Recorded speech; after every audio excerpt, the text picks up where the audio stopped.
Hey guys, so in this video we're going to be looking at some of the behind the scenes in my recent Mianite highlight animation.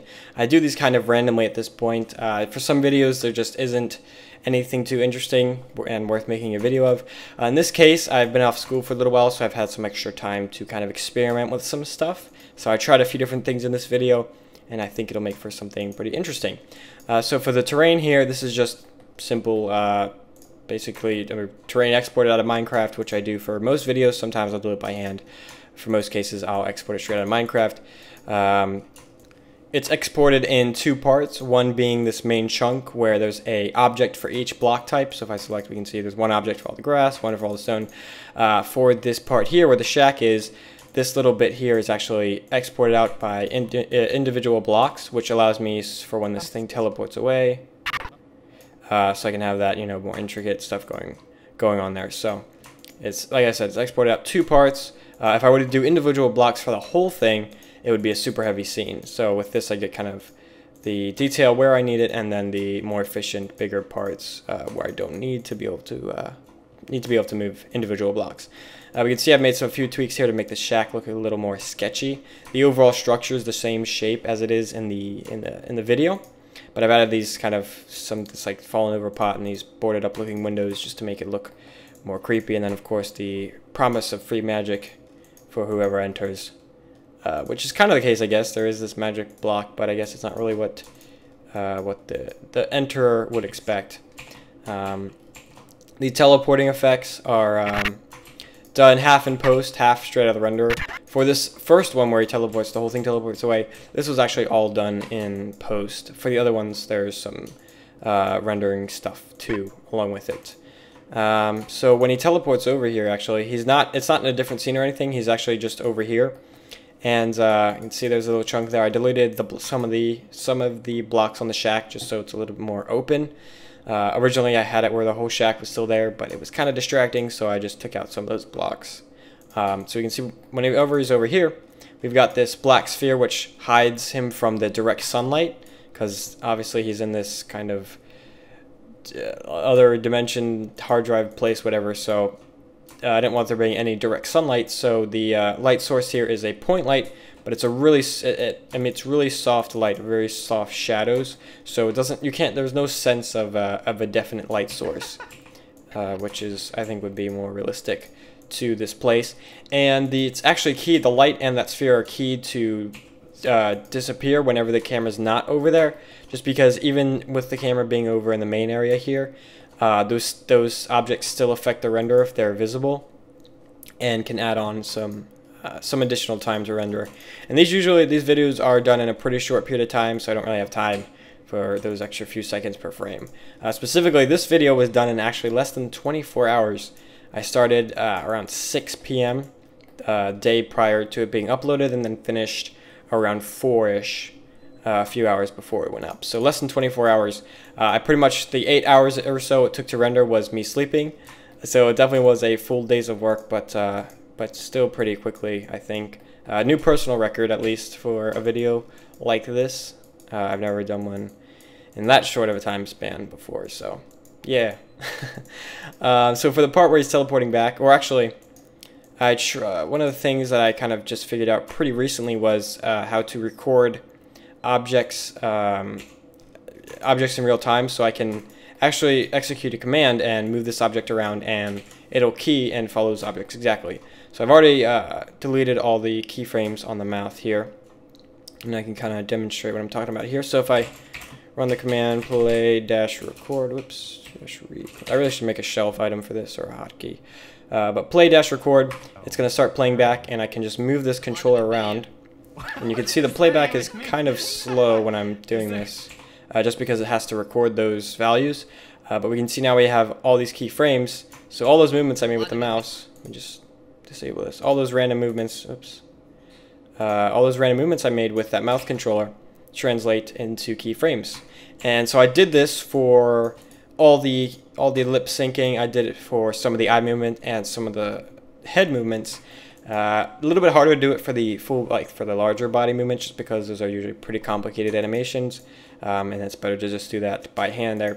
But it saved a huge amount of time doing that, because I can literally just play through. I'll just play through a line a few times, listen to it, and then go ahead and just move my mouse with it. And the results were pretty good. I wouldn't say they're as good as doing it by hand. I got a little bit better towards the end. It definitely takes some practice, but I think with a little bit more practice and some more time, I'll be able to get that looking as good as the doing it by hand. And again, saved a huge amount of time, which is a big deal on such a short time span. Let's see. So for him teleporting back here, let me jump ahead here. So the spell thing is made up of these 3 spinning toruses. There's just an expression in one of the rotate channels to have it spin indefinitely, and then the rest it's just offset a little bit on each axis, so they spin differently. And you don't actually see these. You can see they show up black. These don't actually render. What you're seeing is only the effects of the material. So if I jump over here into its material, you can see it's obviously a blue color. The ambient color is cranked up, and then the glow here is cranked up as well, and its hide source is on, so you're only seeing the effects of that ambient color and glow. And for when he's actually teleporting away, the glow, ambient color, and incandescence are all keyed to increase to make it look a little more tense, which we're not going to see in the viewport since it's just showing up as black. But then it just looks like he's about to teleport away. And you can also see his skin does some lighting and glowing up as well. You can see that glow intensity is keyed as long as with these other 2 attributes. And the effect, if I were to render it out, wouldn't look exactly like you see it in the final one. I did some stuff in post to kind of enhance the effect a little bit, but we can see that's what I meant by earlier when I said half in post, half straight out of the renderer. And then so when he's getting wrecked by the NVIDIA block, whatever you want to call it, it's actually officially named a runed stone. But when he's getting zapped by that, the electricity and stuff is done in post, but again, half of it, the glowing, the lighting up of his skin, is done in straight out of the renderer. And speaking of which, so as I mentioned, I've had to try out a few things different. In this case, I played around with some final gather settings, which in the past, let me go ahead and go into the quality tab here. And down here, so the final gathering, I actually messed with that a little bit. Hold on a second. Scroll down here. So the final gathering is, so usually I'll use the default settings, which the primary diffuse scale is just a white color, secondary diffuse, secondary bounces are set to 0, so secondary diffuse doesn't have any effect. And I'll lower the accuracy and the point density just so it renders a little bit quicker. But in this case, I played around with these colors a little bit. So this primary diffuse scale is, well, if you don't know what ambient if you don't know what final gathering is, it's when a light hits a surface and then bounces off it and emits other objects, so rays of light bouncing around, and it also inherits some of the color of the object it landed on. And by default, it's just set to white, so if it hits this green grass, it's going to inherit some of that green, but it's not going to change. It's not going to add any color to that. In this case, so I added a little bit orange. I also increased the values. So under normal circumstances with these color swatches, the value goes between a max value of 1 and 0. And that's just between, maximum brightness and black. But you can actually push it further if you just go in here and type in a value. You can take it further than that, so we can see all these colors are blown out. So those rays that are bouncing off those first rays that are bouncing off the surface are actually actually have a lot more brightness to them than they would by default. And I've also added in some orange here, which doesn't show up since it's so blown out, but it still has that effect. So those first bounces are going to be pretty strong, and they're going to be tinted orange. And then those secondary bounces, and there's set to 3 of them, are going to be tinted a blue color. And that gave the effect I got from that made me really happy. So I'll go ahead and do a test render here.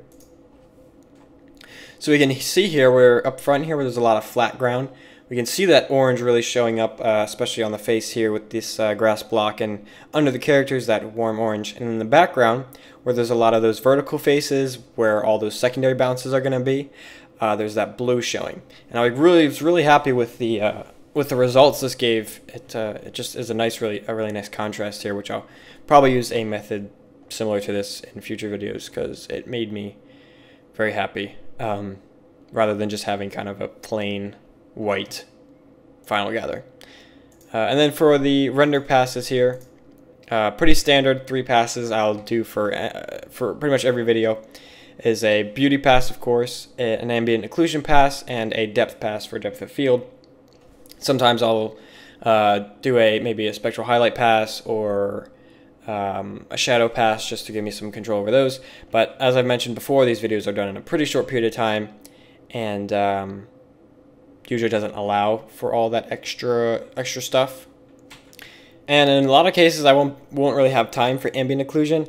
So because, well, if you use a mental ray ambient occlusion, that on its own, excluding the beauty pass, takes around 40 seconds. Well, depending on the render settings, of course. But with the render settings I usually use and a decent sample rate, it usually takes around 40 seconds per frame. And I usually have enough time for it to take around 40 seconds for the entire pass, not just an ambient occlusion on its own, or for the entire frame, not just the ambient occlusion. So that's way too long, but in this case I use the hardware ambient occlusion, so I'll name that here. So what we're seeing here in real time is actually what was rendering out, and this is the ambient occlusion I used. And there's some problems with it. It doesn't look super great, but it's a pretty subtle effect. So when it's put on top of the beauty pass, you can't really tell, you can't really see the weird artifacting problems with it. So I definitely added to it, and it maybe took 3 minutes to render out all 1500 frames because it can render out as fast as I can play back. So it was pretty quick. And then for the depth, we can see the depth also renders here in real time. I didn't use this depth for real-time rendering just because, or with the real-time render, the hardware render, just because to avoid those artifacts again. And even with mental ray render or the software render, it still renders pretty quickly. And I actually use the mental ray render to render the depth, and it takes around 2 or 3 seconds per frame. The software render takes a little bit less time than that, but I use the mental ray one because the software render can't render smooth mesh. It'll just show up as normal, and all the characters are on all the characters smooth mesh is enabled. So in total, depth probably takes around 5 or 10 minutes to render out completely, which isn't a big deal when you're looking at the beauty pass on its own taking somewhere around 7 or 8 hours. So but that's it for the Maya side. Let's go ahead and jump into the post part. So here is that first teleport away. Well, actually, let me go ahead and just do a few updates really slowly. Do a little bit of before and after here. So with this color adjustment layer with it disabled, this is pretty much what came out of the render, minus the depth of field, motion blur, that kind of thing. But we'll actually go all the way here. I'll just go ahead and disable everything. So this is what came straight out of the render. And then after all the adjustments were made, this is what was the final product. So looks a little bit more pretty. So for that first effect here where he's teleporting away, there is a white solid here, and with a mask around, roughly shaping the object of the, or the shape of the shack here. And it's just keyed, it's on a add mode. Its blend mode is set to add, and it's just keyed, this mask is keyed to grow in size, so you can see it gets bigger, and then keyed to get brighter as well, and then fade off as well, leaving just that block volume. So it hides that thing just disappearing and then looks all magical and such. And then for the teleport where he's leaving, oh, so here we can see that blob, where is it? Did I go past it? Or, there it is. So there's the spell thing after it renders out, we can see that glow. And the ambient occlusion actually gives that a little bit of definition, which I originally was going to take out. Where is it? Most. There we go. So we can see from the ambient occlusion, if I disable that, or not everything, just the ambient occlusion. There we go.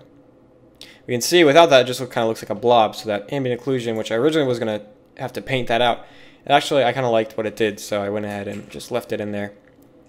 And so we can see now, if I go, we can see that effect of him going ready, about to teleport. You can see that thing glowing up, and then his skin follows afterwards.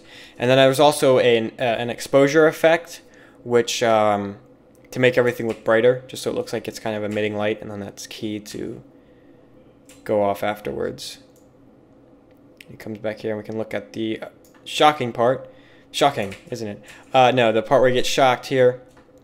There's actually an effect called lightning in After Effects, so I just basically used that, made some tweaks to it, made it look green. If I can find a frame where it's visible here.